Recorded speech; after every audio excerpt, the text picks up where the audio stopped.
peacemakers of Christo. உன்னை பழிக்கு பழி வாங்க வேண்டும் என்று துன்புறுத்துகிற மனிதர்கள் மத்தியில் நீ வாழ்ந்து கொண்டிருக்கிறாயா? மத்தேயு சுவிசேஷம் 27வது அதிகாரம் 28வது வசனத்துல அவருடைய ஆடைகளை உரிந்து கருஞ்சிவப்பு நிறமுள்ள தளர் அங்கியை அவருக்கு அணிவித்தனர். அவர்கள் ஒரு முள்முடி பின்னி அவரது தலைமையில் வைத்து அவருடைய வலக்கையில் ஒரு கோலை கொடுத்து அவர் முன் முழந்தால் படியிட்டு, யூதரின் அரசரே வாழ்க என்று சொல்லி ஏளனம் செய்தனர். அவர் மேல் துப்பி அக்கோலை எடுத்து அவருடைய தலையில் அடித்தனர். அவரை ஏளனம் செய்த பின் அவர் மேல் இருந்த தளர் அங்கியை கழற்றிவிட்டு அவருடைய ஆடைகளை அணிவித்து அவரை சிலுவையில் அறைவதற்காக இழுத்து சென்றனர். ஜெபிப்போம். என் அன்பு நேசரே, கர்த்தாவாகிய கர்த்தாவே, கல்வாரி நாயகனே, உன்னத தெய்வமே, அப்பா உம்மை ஆராதிக்கிறோம், போற்றுகிறோம், புகழ்கிறோம் சுவாமி. ராஜாதி ராஜாவே, அந்நாளிலே அந்த சேவகர்கள் உன்னை தரவென்று இழுத்து கொண்டு போய் ஆண்டவரே உன்னை சாட்டையால் அடித்து உன் மீது காரி துப்பி ஆண்டவரே உன்னை ராஜாவென்று ஏளனம் செய்தார்கள். உன்னிடம் ஒரு கோலை கொடுத்து ஏளனம் செய்தார்கள். உன் ஆடையை கழற்றி ஏளனம் செய்தார்கள். ஆண்டவரே உன் மீது சிலுவையை சுமத்தி ஏளனம் செய்தார்கள் சுவாமி. ஆமாண்டவரே, அப்பா அந்த சேவகர்கள் அங்கு இருந்த மனிதர்கள் நீ படும் துன்பத்தில ஆனந்தத்தை கண்டார்கள் ஆண்டவரே. அதே போல ஆண்டவரே இந்நாளில சுவாமி, ராஜாதி ராஜாவே, நான் படிக்கல என்று ஆண்டவரே, எனக்கு வேலை இல்லை என்று, எனக்கு குழந்தை இல்லை என்று ஆண்டவரே, திருமணம் ஆகவில்லை என்று, எனக்கு கர்ப்பப்பையில நோய் இருக்கிறது என்று, யூட்ரஸ்ல பிரச்சனைகள் இருக்கிறது என்று, எனக்கு கேன்சர் வியாதிகள் என்று, எனக்கு அழகு இல்லை என்று, எனக்கு பணம் இல்லை என்று, ஆண்டவரே என்னால முன்னேற முடியவில்லை என்று, என் பிள்ளைங்க வாழ்க்கை கெட்டு போனதை பார்த்துவிட்டு ஆண்டவரே, ராஜாதி ராஜாவே, என் கணவனுடைய ஏழ்மை தன்மையை கண்டு, என்னுடைய ஏழ்மை தன்மையை கண்டு ஆண்டவரே, என்னுடைய திருமண வாழ்க்கையில பிரச்சனை இருப்பதை கண்டு ஆண்டவரே, என் பெற்றோர்களை கண்டு, என் சின்ன வீட்டை கண்டு ஆண்டவரே, இன்று எத்தனையோ பேர்கள் என்னை ஏளனம் செய்து கொண்டே இருக்கிறார்கள் ஐயா. தினமும் ஆண்டவரே என்னுடைய பலவீனத்தை பார்த்து ஏளனம் செய்கிறார்கள் சுவாமி. ராஜாதி ராஜாவே, என் குடும்பத்துக்கு மட்டும் ஏப்பா இப்படி நடக்குது ஆண்டவரே? ஒவ்வொரு நாளும் ஒவ்வொருத்தனும் ஆண்டவரே என்னை பழித்துரைத்து கொண்டே இருக்கிறான் ஐயா. ஆண்டவரே ஒவ்வொரு நாளும் ஐயா என்னை கீழே தள்ளி விடணும், நான் முன்னேறக்கூடாது, என் வாழ்க்கையில நான் செலவே ஆகக்கூடாது, என் வியாபாரம் எல்லாம் கெட்டு போகணும். என்னால ஆண்டவரே இவர்களை எதிர்த்து போராடவே முடியலையப்பா. ஆண்டவரே ஒரு காசு வந்துச்சுன்னா 100 காசு செலவாகுது ஆண்டவரே. வருமானமே வர மாட்டேங்குது ஐயா. எத்தனை தொழில் செஞ்சாலும் நஷ்டம் ஆண்டவரே, எங்கு சென்றாலும் நஷ்டம் ஆண்டவரே. அப்பா எந்த வேலையுமே கிடைக்க மாட்டேங்குது ஐயா. எப்படி ஆண்டவரே மணமகனை மணமகளை தேடினாலும், அப்பா பொண்ணு பார்க்க சென்றாலும், மாப்பிள்ளை பார்க்க சென்றாலும் ஒண்ணுமே செட் ஆக மாட்டேங்குது ஆண்டவரே. அப்பா ஏன் திருமண வாழ்க்கையில மட்டும் ஏன்பா இவ்வளவு பெரிய பிரச்சனை ஆண்டவரே? அப்பா தெய்வமே, நான் செய்தனா பாவம் ஆண்டவரே, சொல்லுங்கப்பா. என்னை யாப்பா பெத்தெடுத்தீங்க, இந்த வாழ்க்கைக்குள்ள என்னை யாப்பா அனுப்புனீங்க? அவமானப்பட்ட ஐயோ என்ன நடக்க போதோன்னு தெரியாம பதறி கொண்டு இருக்கிறேனே ஐயா. அப்பா எனக்கு வேலை கிடைக்குமா தெரியலையே அப்பா. எனக்கு நான் கொடுத்த காசு கிடைக்குமா தெரியலையே ஆண்டவரே. அப்பா எனக்கு லோன் கிடைக்குமா தெரியலையே ஆண்டவரே. என் லோன் அடைக்க முடியுமா தெரியலையே ஆண்டவரே. நான் வீடு கட்ட முடியுமா தெரியலையே அப்பா, என் மனைவி திரும்பி வருவாளா தெரியலையே, என் பிள்ளைங்க நல்லா இருப்பாங்களா தெரியலையே, என் பிள்ளைங்களை நான் செட்டில் பண்ண முடியுமா தெரியலையே, என் நோய்கள் தீருமா தெரியலையே, எனக்கு குழந்தை பிறக்குமா தெரியலையே, என் கணவன் என்னோட இருப்பானா தெரியலையப்பா இயேசுவே. ஆனால் இன்று என்னை பார்க்கிறவர்கள், என் ஊரார், என் உற்றா உறவினர், என் வீதிக்காரவங்க, என் பக்கத்து வீட்டுக்காரவங்க ஆண்டவரே என்னை ஏளனம் செய்கிறார்கள் ஐயா. ஐயா என்னை அவமானப்படுத்துகிறார்கள் ஐயா. ஆண்டவரே காலையில் இருந்து சாயந்தரம் வரைக்கும் என்னை பத்தி பேசாத நாளே நேரங்களே இல்லையே சுவாமி.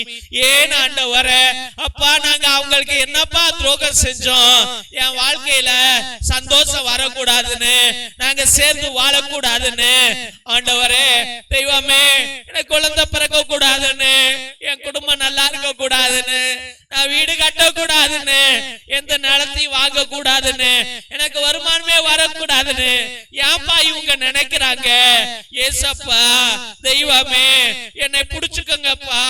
மனசு கஷ்டமா இருக்குது ஆண்டவரே, மன பாரமா இருக்குது ஆண்டவரே, மன பயமா இருக்குது ஆண்டவரே. ஏசு ராஜாவே, ராஜாதி ராஜாவே, உன்னத தெய்வமே, உன்னை விட்டால் எனக்கு வேற யாருமே இல்லை அப்பா, உன்னை விட்டால் எனக்கு வேற யாருமே இல்லப்பா. நீங்க தான்ப்பா எனக்கு ஜீவமும் சத்தியமும் வாழ்வும் நித்தியமும் ஆண்டவரே. எனக்கு வாழ்வு கொடுக்கிற தேவன் நீர் ஒருவர் தான் சுவாமி. உன் பிள்ளைகள் எல்லாம் ஆசீர்வதித்து வழி நடத்துவீர் என்று எல்லா அவமானங்களில் இருந்தோம், எல்லா ஆபத்துகளில் இருந்தோம், எல்லா விபத்துகளில் இருந்தோம், எல்லா சோதனைக்காரர்களிடம் இருந்தோம், எல்லா பொறாமைக்காரர்களிடம் இருந்தோம் உன் பிள்ளைகளை நீர் ரட்சித்து வாழ வைப்பீர் என்று முழுவதோடு ஜெபித்து அருமையான பிள்ளைகளை உடைய பரிசுத்தமான கல்வாரி பாதத்திலே சமர்ப்பித்து ஜெபிக்கிறோம். எங்கள் ஜீவனுள்ள நல்ல பிதாவே, ஆமென், ஆமென், ஆமென். சிலுவை ஆசீர்வாதத்தை பெற்றுக்கொள்வோம். தந்தை ஆசீர்வாதத்தின் திருசிலுவை, திருசிலுவை உனக்கும் உன் குடும்பத்திற்கும் வெளிச்சமாய் இருக்கிறது. நரக சர்ப்பம் உனக்கு அதிபதியாக வேண்டாம். சாத்தானே அப்பாலே போ. அபத்தங்களை பிள்ளைகளுக்கு போதிக்காதே. நீ கொடுப்பது தீது, நீயே அந்த நஞ்சை உட்கொள். நற்கருணை ஆசீர்வாதத்தை பெற்றுக்கொள்வோம். எல்லாம் அல்ல இறைவன், தந்தை, மகன், தூய ஆவியார் உங்களையும் உங்கள் குடும்பத்தாரையும் ஆசீர்வதித்து வழிநடத்தி காத்தருள்வாராக. ஆமென், ஆமென், ஆமென்.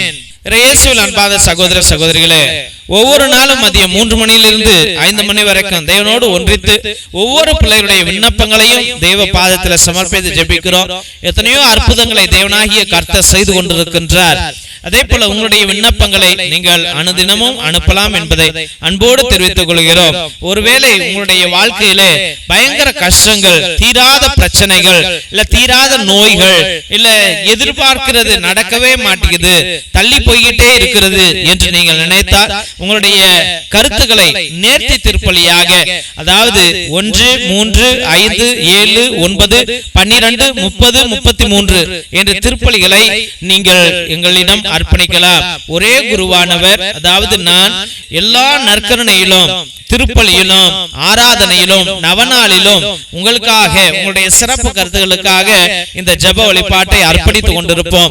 ஒவ்வொரு மணி ஜெபத்திலும் உங்களுடைய பெயர்களை சொல்லி, உங்க பிரச்சனைகளை சொல்லி உங்களுக்காக அர்ப்பணிப்போம் என்பதை அன்போடு தெரிவித்துக் கொள்கிறோம். தெய்வ பிள்ளைகளே, மற்றுமாக நாங்கள் கேட்கிற ஒரே ஒரு உதவி என்னவென்றால், இந்த சேனலை தயவு செய்து சப்ஸ்கிரைப் பண்ணுங்க, இதை ஷேர் பண்ணுங்க, உங்களுடைய வாட்ஸ்அப் ஸ்டேட்டஸ்ல, உங்களுடைய வாட்ஸ்அப் குரூப்ல இதை பகிரும்படியாக அன்போடு வேண்டுகின்றோம். தெய்வ பிள்ளைகளே, இந்த சேனல் வளரவில்லை என்றால் எங்க ஃபாதர்ஸ் சொல்லுவாங்க, இவ்வளவு லைட் செலவு பண்ணிக்கிட்டு, நெட் பேலன்ஸ் போட்டுக்கிட்டு, கேமரா ஆன் பண்ணிக்கிட்டு நீங்க இருந்து ஜெபிப்பது நல்லதல்ல, இது வளரல, பிள்ளைகளுக்கு மக்களுக்கு இது விருப்பம் இல்லை என்று சொல்லி இதை கட் பண்ணி விடுவார்கள், நிறுத்தி விடுவார்கள்.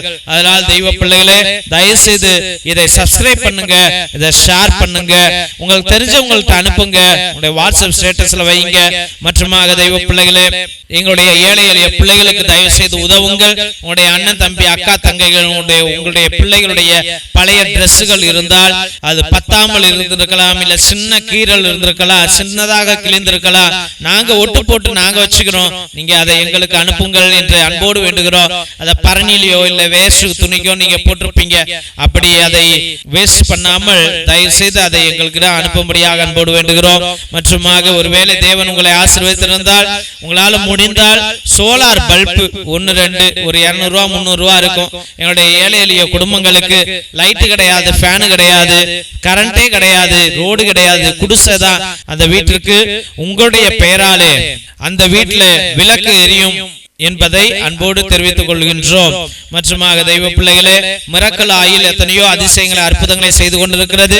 நீங்கள் அதை வாங்கி பயன்படுத்துங்கள். எல்லா வழிகளுக்கும் எல்லா நோய்களுக்கும் தயவு செய்து வாங்கி பயன்படுத்தும்படியாக அன்போடு வேண்டுகிறோம். மற்றுமாக தெய்வ பிள்ளைகளே, இரத்தத்தின் விடுதலை ஜெப புத்தகம் 120 வருடங்களுக்கு முன்பதாக எழுதப்பட்ட உண்மையுள்ள சக்தி வாய்ந்த சாத்தான்களை விரட்டுகிற எல்லா துஷ்ட ஆவிகளை விரட்டுகிற வல்லமையுள்ள ஜபங்கள் இருக்கிறது. அந்த காலத்துல அந்தோனியா தகடு, செபஸ்தியா தகடு நம்முடைய மூதாதையர்கள் எழுதி வைத்து சாத்தான்களை விரட்டிய ரகசிய ஜபங்களுடைய இந்த புத்தகத்தையும் நீங்கள் வாங்கி எல்லா கட்டுகளையும் உடையுங்கள் என்பதை அன்போடு தெரிவித்துக் கொள்கின்றோம்.